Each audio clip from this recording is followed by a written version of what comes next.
At ang isa sa pinaka main reason ko kung bakit gusto kong i-adjust yung mismong petsa ng level 2 natin. Teka lang, paano ko ba sisimulan? Teka lang, kuha lang ako ng lakas ng loob para sabihin sa inyo kung ano ba talaga yung pinaka main reason ko. Paano ko ba sasabihin to?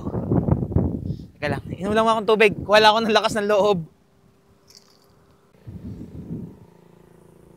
Paano ko ba sasabihin to?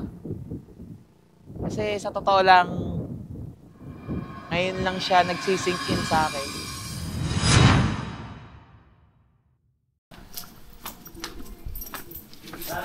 Good afternoon, Sir Dar.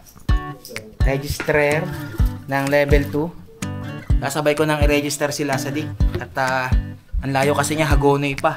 Lagi naman kami magkasama eh. So, sa mga magtatanong ng registration, nandyan lang po sa YouTube ko yung kung paano at anong mga kailangan para makapag-register kayo ng Cordillera Adventure. Lagi nyo lang tatandaan na hindi kayo pwedeng mag-level 2 or mas mataas hanggat di nyo nagagawa yung mas mababang level.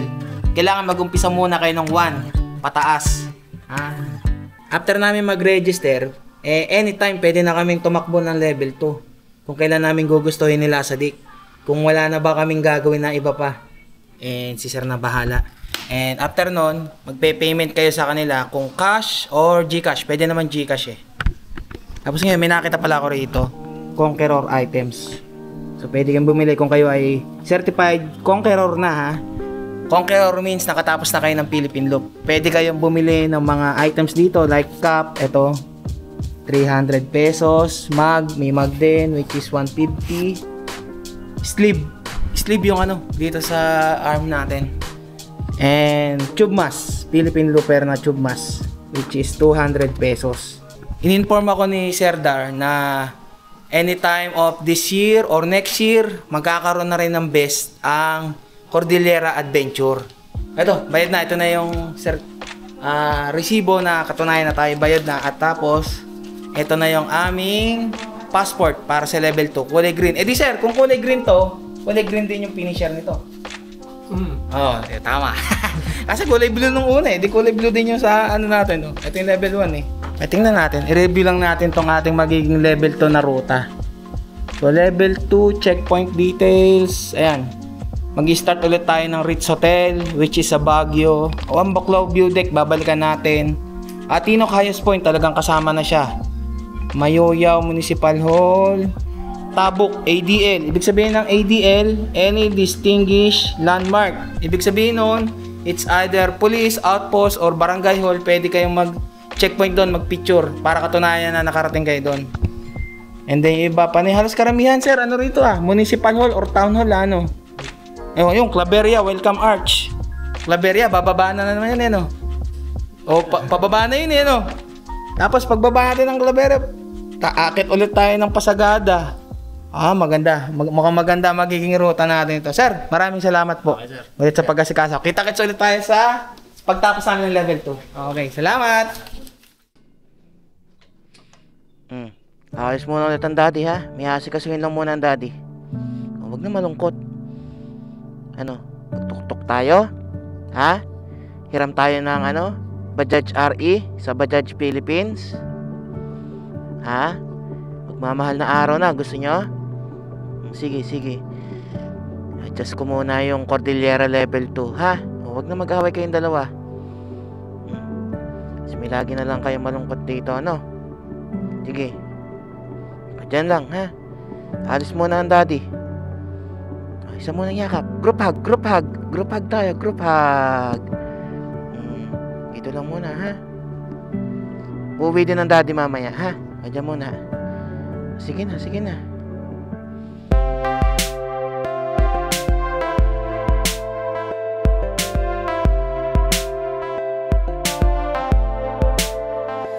It's the same for all the people in the world. A million different ways to be heard. All the more reason to be sad when hard words turn the good into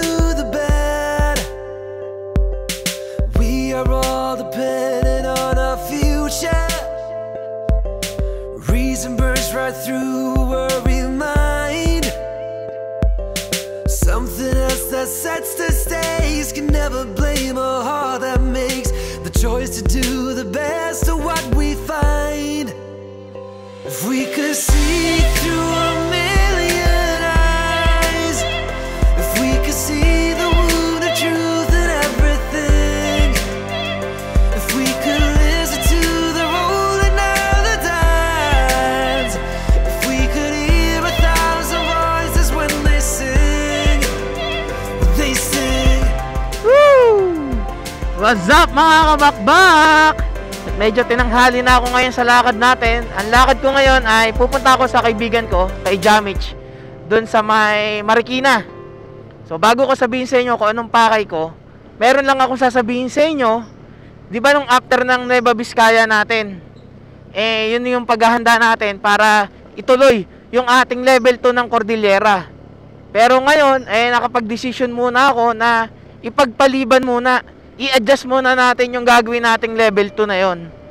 Kasi may mga dahilan ako na kailangan ko munang asikasuhin at gawin. Unang-una, nadinig nyo kanina na nagpaalam ako sa mga alaga ko na i-adjust ko dahil nakikita ko yung mga alaga ko na anlulungkot na laging nasa bahay lang ngayon. So dahil malapit na rin mag Holy Week o mahal na araw, unahin ko muna yung pamilya ko. Mag-tuk-tuk ride muna kami at kasama rin yung asawa ko. Nang sa ganun, makasama ko muna din yung pamilya ko bago ko dumaretso ng level 2. At saka nakikita ko rin yung asawa ko na nai-stress sa trabaho. At kailangan niya rin sigurong huminga-hinga naman.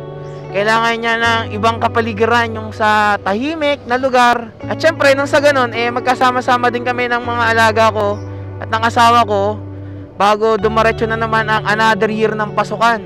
Ang alam ko kasi ngayong school year, dire-diretso. Alam ko, ilang linggo lang yata magiging bakasyon.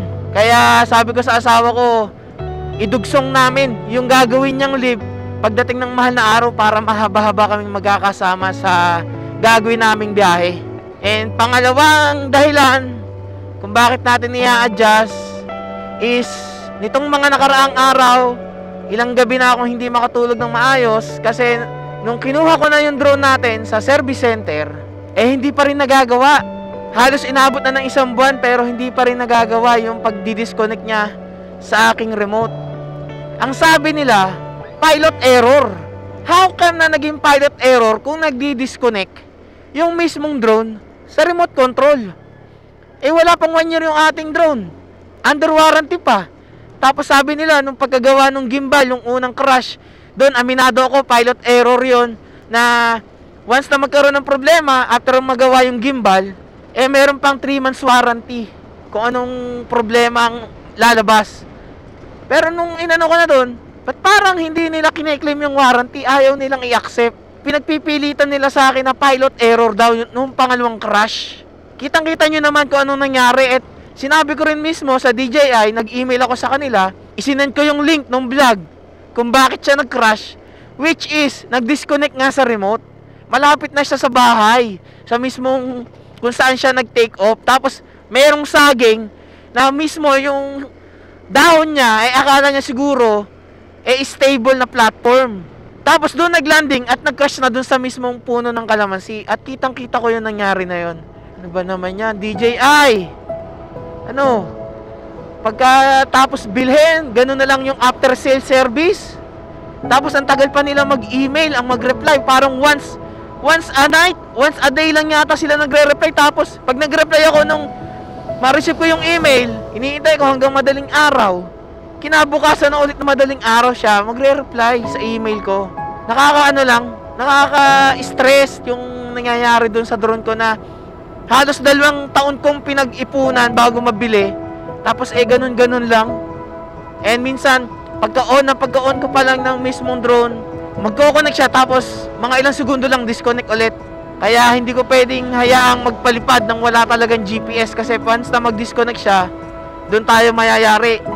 It's either hindi na siya bumalik doon sa kung saan siya nag-take off and tuluyan na siyang mawala.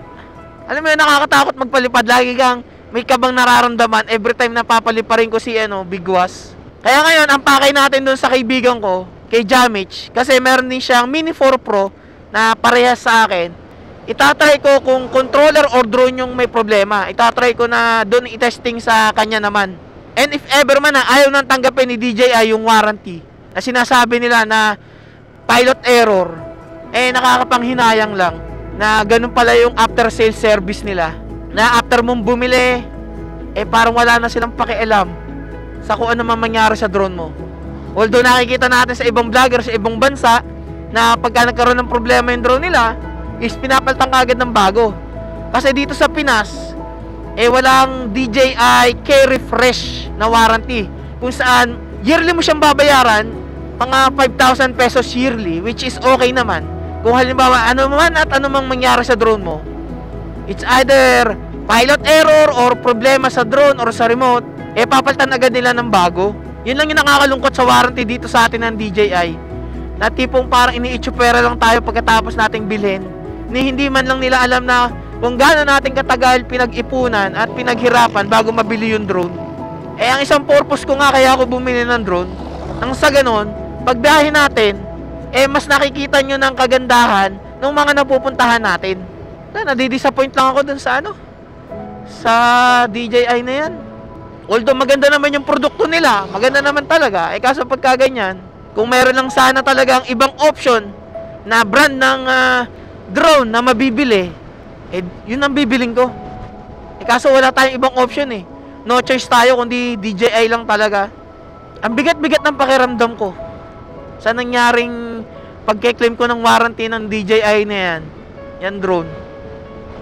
Kaya sa tuwing nagpapalipad ako, ang iniisip ko, wag sana magdi-disconnect kapag nasa ere na yung mismong drone.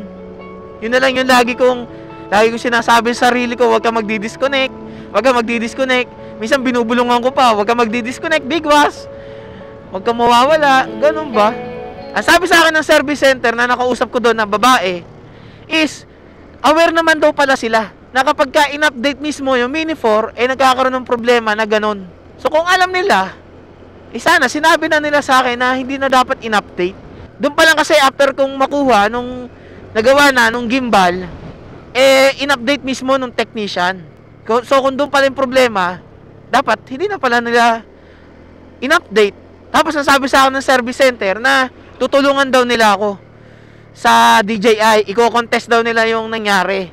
Nasa ganun, maklaim pa yung warranty at kung halimbawa kailangan i-repair yung drone, i-repair or papaltan.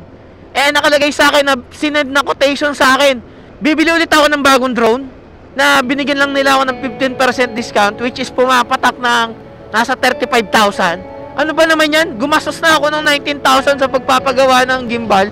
Gagastos na naman ako para paltan lang yung drone. Grabe naman yun. Masyado akong, alam mo, nai-stress ako doon sa nangyayari doon. Kasi iniisip ko, saan ko na naman kukunin yung ganong pera? Ganong kalaking halaga.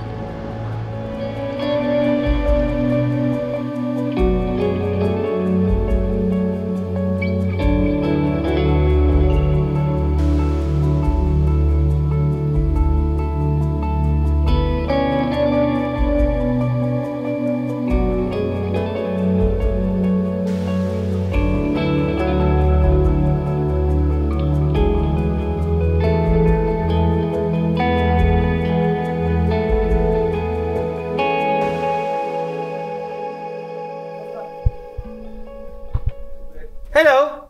Kilala mo pa ako? Ha? Kilala mo pa ako? Kumain ka na ba? Oo, kumain na ako. Okay lang ako. Baste, kilala mo pa ako, Baste? Ha?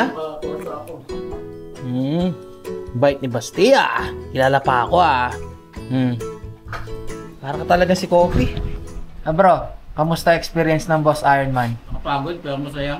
Masaya? Pero anong nakakalungkot? Mga aksidente. Yung mga aksidente, no? Tag dito, mga ilang sumali? 1,800. Ha? 1,800? Samantala nung nakaraan, ilan ba yun? Pinakamarami sa history ng Boss Ironman. Yun ang pinakamarami ngayon. Ilang beses mo lang napalipad dyan, bro? Parang 2 pa lang. 2 pa lang?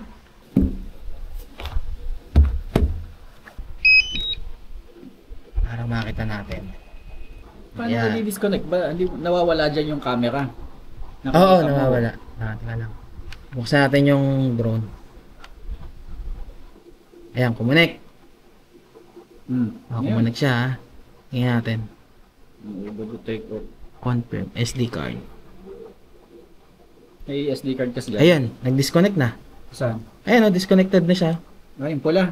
Oo, ayan, nagpula na oh. Tapos ito yung ano, Grabe naman yan. disconnected na siya. Tingnan mo nga. Kahit ilang metro. Ayan, magkadikit lang yan, pero nagdi-disconnect. Yun na nga eh. Baka pag lumalapit sa controller mo eh, doon na di-disconnect eh. Ito mo, try ko ulit patayin muna. Kasi pag lumilipad, hindi ka na di-disconnect eh. Minsan disconnect, minsan hindi. Mahirap Pero umano yung signal niya, bumababa. Ang hirap yun. Ayan, Kaya connected kapag ulit siya. lumalapit O yung ayan, tapos controller. disconnect ulit. Oh. Ang hirap gamitin yun. Oh. Yung controller mo, subukan ko. Sige, connect mo. Bagong-bago pa to sa'yo. Wala pang 1 year to. Kaya nga eh. Kasunuran lang tayo bumili eh. Pares nga lang tayo, anas pa. Magkasunod lang, pag nauna lang ako sa'yo eh. Titingnan mo pa sa Shopee yan eh. Kaya nga eh. Madaling araw na eh. Nagsha-Shopee ka pa eh. So itong controller ng kaibigan ko, hindi siya updated. Unlike yung sa akin, updated na kasing akin, kaya iba na yung itsura. Yung wallpaper. Tama. Hindi pwedeng i-downgrade eh. Naghanap nga ako ng ano, kung pwedeng i-downgrade. Wala eh. Hindi ko yan. Nag-try na ako eh. Kaya wag mo i-update tong iyo. Nung unang binili ko, nag-update lang ako. Isang beses lang. Oo. Pati drone. Oo. Kasi nakalagay dun eh. Update. O ayan. Pakita ko sa inyo. Kata nyo. Magkaiba na oh. Sa akin. Ito na yung bago kasing update. Ito hindi. Ngayon, tingnan ko lang kung anong ano nito. Anong version? RC firmware mo 2.00.03. Yung sa akin kasi RC firmware 2.00.05 na. Yung sa akin. Yung sa'yo 0.03. Tapos up version ng akin 1.12.8. Ito 1.12.4. So connect natin. Repair link. Nag-connect. Connected na. Ito, connected device not bound to aircraft. You may continue flying with the connected device 5 times. Connect to your bound device, remote controller. Oh, okay. Nakabound din sa akin. Oo. Tingnan lang natin. Let's see kung magdi-disconnect. Tingnan natin. Testing ko nga ito gamit ko. Nakakatakot. Magpalipad dito sa inyo. Ang daming wire, ang liliit. O dito sa gitna ng kalsada. Ayun, bigla nag-weak signal. Ayun, ito mga signal. Kita mo. Umihina yung Iba signal. na yung tinutukan ko ng camera. Ayan, pag sa loob. Ayun, nag-weak signal bigla lang niya. Take off. On point, updated. Para sure. Record screen. Tingnan ko lang yung transmission. Okay yung transmission eh, maganda. Pero nag-ano pa rin siya, pipik. Return home.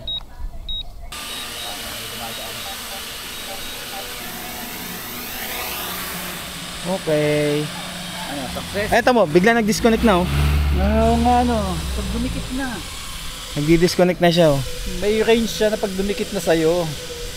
Sa firmware siguro. So, yun yung nagiging problema talaga ng drone ko. O, kahit na ibang controller, nakita nyo naman, nag-disconnect bigla oh. Yung pagka-landing niya. Ayun oh. Ayun oh, minalabas na ano oh. Firmware update oh. Pag may update. May wifi pa naman kami dito. New firmware, ayun oh, may available oh. Cancel. Tingnan ko yung Ito app. 1.12, yun ba? Hindi, ano yan, app version. Pero sa'yo din, ganun din, nag-disconnect, di ba? Ano problema nito? Baka sa kanila na ka to. Siya? Sakit sa ulo. Hindi ka lang bago. Parang ganun lang kabilis mamili ng bago ah. Parang akala mo, isang kura lang, nandiyan na kagad eh. Ang bumili ng bagong on the beat niya. Kaya nga eh. Kailangan mo na yan to sa ano, pakita sa DJI mismo. Na yun yung nangyayari. Nag-disconnect na ulit. Wala na. Oh. It's either Hindi ito. na ako mag-update. Huwag kang mag-update. Yun lang ang payo ko sa mga may drone din. Na hanggat okay pa yung drone nyo at gumagana, wala naman kayong problema, huwag nyo na i-update. Yun din yung isa sa sinabi sa akin ng kaibigan ko, si Mac Reus. Siya. Ayan. Pag alaman na natin, talagang di ko alam kung controller or etong drone ang may problema. Yung stable, hindi nagdi-disconnect eh.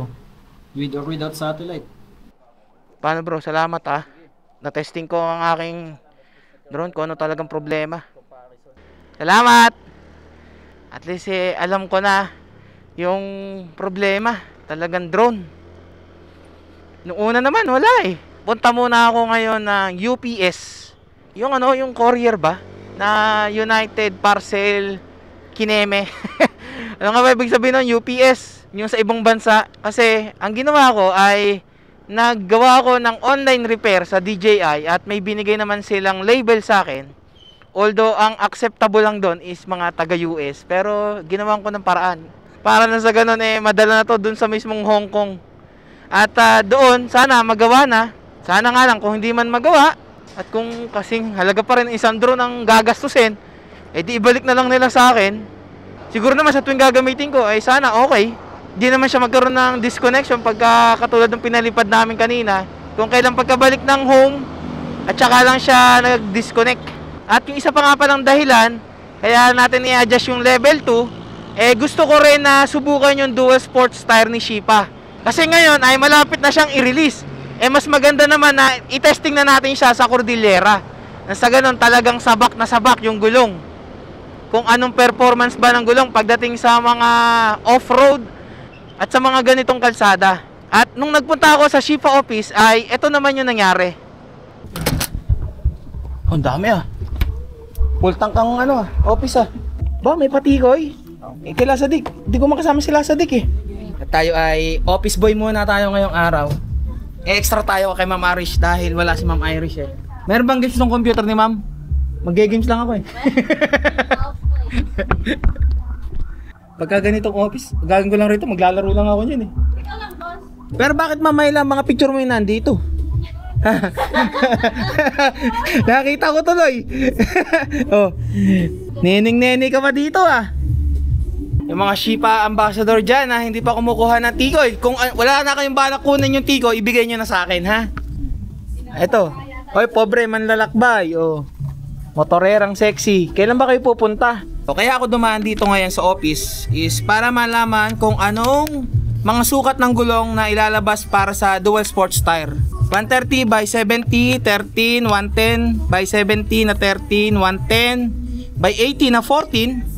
At syempre sa mga maliliit na scooter, 90-90 at saka 80-90 na 14. So itong mga naunang to is para sa NMAX, ADB, PCX, KRV.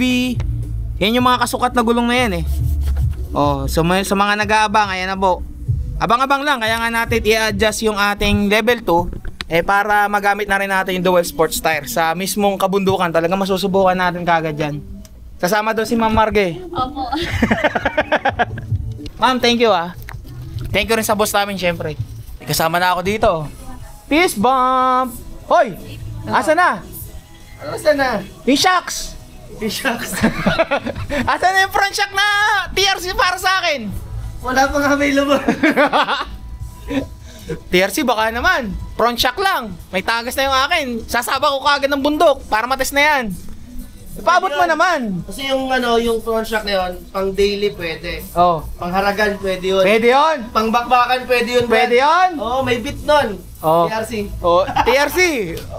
Kailangan matesting yan. Tigoy mo, nakuha mo na. So ngayon, kakain ka lang din dito. Hindi, kukunin yung Uy, wag ka na. Pares tayo iniisip. Kakain tayo dito. Pagkaano kami, pares tayo iniisip. Lunch time. Lunch break. Wow, dami Boss, kain. Ma'am. Bawal ang payat sa pamilyang ito. Yan na daw ang motto ng Shipa. Sayang, hindi narinig. Wow. Pares ba to, ma'am? Parang special na pares to Ikanin pa pala sa ilalim. Yung katatapos mo lang magpares at kanin, tapos sasabakan ka ng Domino's. Iba talaga si Ma'am Marga. Ako naman. Kaya naman sa'yo, alam mo naman anak ka ni boss. Anak ka ni boss. Sabi siguro Mojos. Alam ko kung ano naghihintay ko sila magtutuwa. Yan. Ayun! Ano, pag beach, pwede ka talaga mag-doon. Ang bango ah. O, kain ulit. Pagkatapos kumain, kain ulit. Lawa. Talagang tataba ka rito ba? Alam mo ba, dumi ng ulo. Oh, pili na raw kayo kung alin. Pero nag-enjoy kami sa sensuin nila. Dapat pa ako nito. Wow. Ikot namin doon. Talaga. Wow. Ang bantay. Ba't kayo lumayo? Dapat pala may... O, kain na, uy. Kanan lang. O, di ba okay sa Shipa? Pag nadalaw kami, meron kagad kami matik na pagkain. Teka lang, kasi ko lang to sa drone. Kung madadala ba to sa Hong Kong. Kaya dala ko rin talaga yung box ng mismong ating drone. Para pag dinala doon, okay. Pero tinanggal ko na ibang mga hindi na kailangan. Like yung mga extra propellers. Hindi ko na isinama. Yun naman ang nakalagay sa instruction nila eh. Ito. Kaya pala natatakloban na itong mismong truck. Ito, UPS. Dito yung drop off eh. Sir, drop off. Ipapadala po sa Hong Kong. May battery po. Ano ba, tatanggalin po yung battery? Dinala ko na sa loob, pero negative. Hindi daw pwedeng dalhin to sa Hong Kong. Kasi ang ginawa ko, kung mga kabakbak, para lang, tinesting ko lang ha, ginawan ko ng paraan para madala nga siya sa Hong Kong ng DJI. So, nag-apply ako ng repair online, which is, ang address lang na tinatanggap talaga doon, nakalagay US. Ang ginawa ko, nilagay ko yung address ko dun sa mga nakalagay doon na fill in the blanks. Pero yung state is sa US, California. Naghanap lang ako ng kung anong zip code doon. Akala ko naman makakalusot, pero hindi. Wala tayong magagawa kundi makipag-coordinate sa DJI at kung kailangan makaawa at magpakumbaba, gagawin ko para maayos lang tong drone. Pero ngayon, siguro gagamitin ko muna sa biyahe. Wala, no choice talaga eh.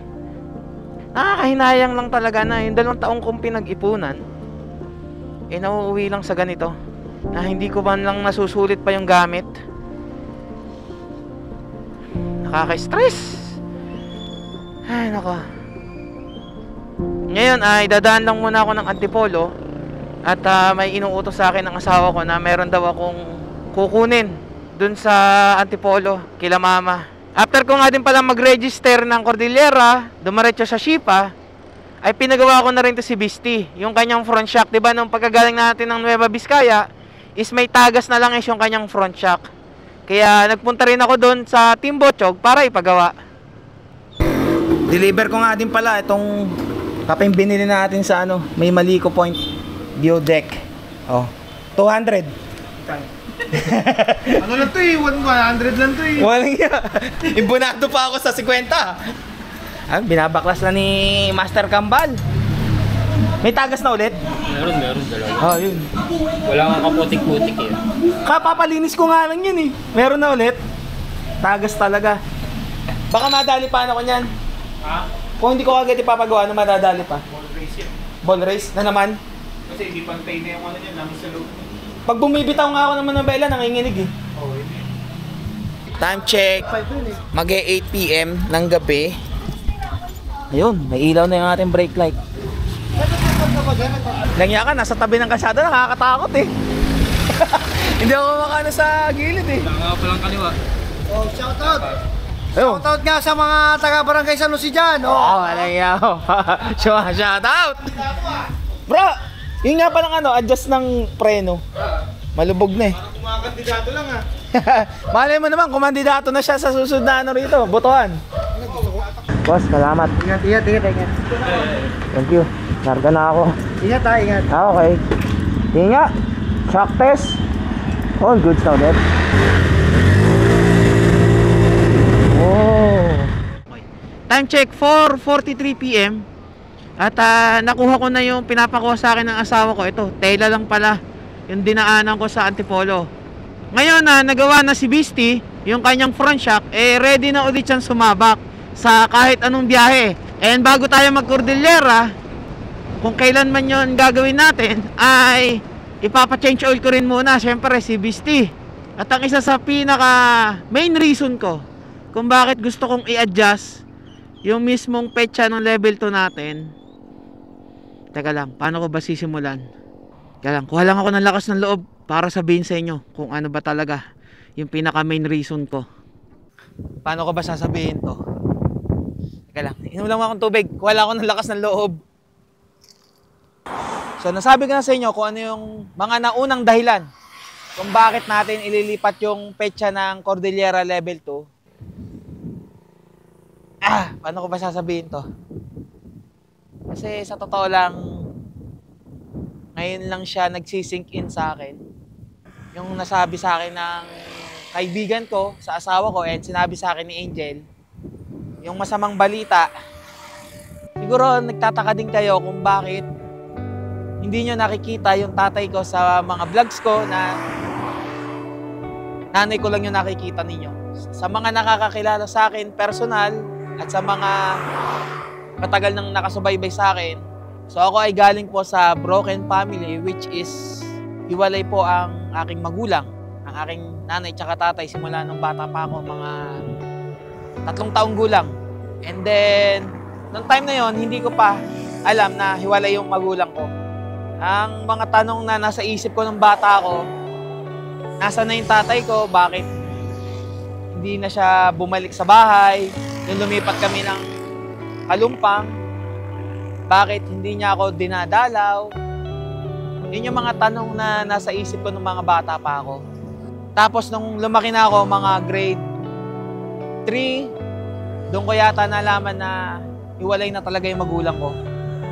Akala ko kasi nung una, nagtatrabaho sa ibang bansa yung tatay ko. And then sinabi rin naman sa akin ng nanay ko. And syempre, para sa akin, ng mga time na yon, ang tumatakbo sa isip ko, bakit hindi ako dinadalaw ng tatay ko? Bakit hindi siya gumagawa ng paraan para kamustahin ako? Yung mga tanong ba nung bata ka? Ganon yung mga tanong ko. Sabi ko, pagbubutihan ko yung pag-aaral ko para bumalik yung tatay ko. Tapos ngayon, itong may isip na ako, nag-asawa na ako, at kinasal ako. Wala yung tatay ko. Hindi ako sinamahan nung kinasal kami ng asawa ko. Pero sana man lang, nung kasal namin ng asawa ko, kahit doon man lang, nagpakita siya sa akin. Kaya siguro, di rin ako masisisi kung bakit na lumaki ako ng may tampo or may hinaing sa tatay ko. Na kahit isang beses man lang na dumalaw man lang sa bahay or pinuntahan man lang ako sa school, hindi niya ginawa para kamustahin ako. Yung mga tanong na yun, yung naglalaro sa isip ko. Na gusto kong masagot ng tatay ko, pero nitong isang araw, tumawag yung kaibigan ko na malapit sa akin na nagtatrabaho sa Kapitolyo. And doon din nagtatrabaho kasi yung tatay ko. And binalita sa asawa ko, kay Angel, ng kaibigan ko na na-stroke nga daw yung tatay ko. Tapos yun, diretso rin na binawian na ng buhay. At nung unang sinabi sa akin ng asawa ko, hindi pa siya nagsisingkin sa akin na parang, okay, wala na yung tatay ko, okay. Pero ngayon, dumaan yung araw, biglang nag-sink in sa akin na nag-iisip ako ng ano bang masayang pinagsamahan namin ng tatay ko. Halos nung bata lang ako, yun lang mga naaalala ko. Nung bata ako na magkasama kami sa bahay namin sa may Santa Cruz, sa Bubukal na bahay kubo, gawa sa sawali, na tuwing umuulan, lagi may tumutulo. Laging merong kagad nakabang na pansahod para dun sa tumutulo na tubig. Yun, kahit na minsan, ang ulam lang namin, sardinas. Pero masaya ako kasi kasama ko yung tatay ko doon.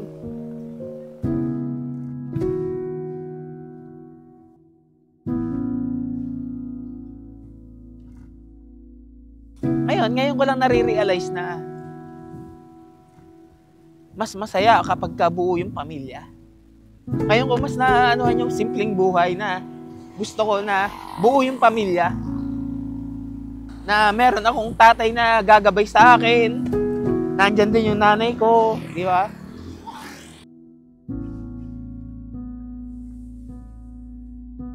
Kasi ang hirap din talaga na lumaki ng walang tatay.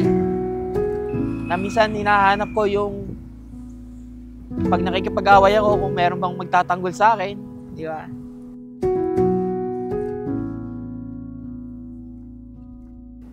Gusto ko munang huminga sa lahat ng mga nangyayari tong sa akin. Lalo ngayon na di ko na makikita yung tatay ko. Sana noon palag ako na yung gumawa ng paraan para magkita kami, magkausap. Pero pinairal ko yung tigas ng ulo ko saka yung tigas ng damdamin ko na nararamdaman ko sa kanya. Maambon pa. Alam niyo yan, araw na araw. Parang umiiyak din yung kalangitan, ha? It takes so little just to make me smile. Woo! But you don't seem to be around.